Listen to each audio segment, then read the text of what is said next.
Hi అండి. అందరికీ నమస్కారం. నా పేరు అశ్విని. మా స్వామి శబరిమల కొండకి వెళ్ళి స్వామి దర్శనం చేసుకొనొచ్చారండి. దీక్ష కంప్లీట్ అయింది. చాలామంది స్వాములు దీక్ష అయిపోయిన తర్వాత స్వామివారికి వాడిన బట్టలుంటాయి గదండీ!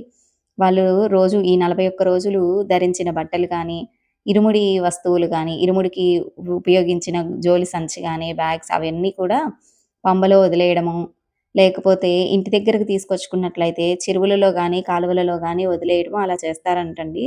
అలా చేయకూడదు. మాకు గురుస్వామి గారు చెప్పారండి. అలా వదిలివేయకూడదు అని.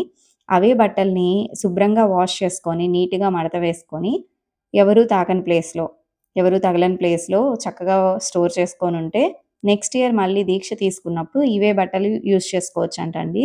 ఇరుముడికి వాడిన టవల్ ఉంటది గదా!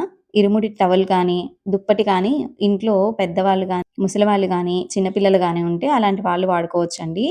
టవల్ మా ఇంట్లో మా చిన్న పాపుంది. పాపకు వాడేస్తాము. ఇరుముడి దుప్పటి మా బామ్మ వాడుకుంటది. చూడండి స్వామి ఈ బట్టలు మడతేస్తుంటే చూసాను. అంటే మనం మాలలో ఉన్నప్పుడు వాళ్ళ బట్టలేం పట్టుకోం గదండీ!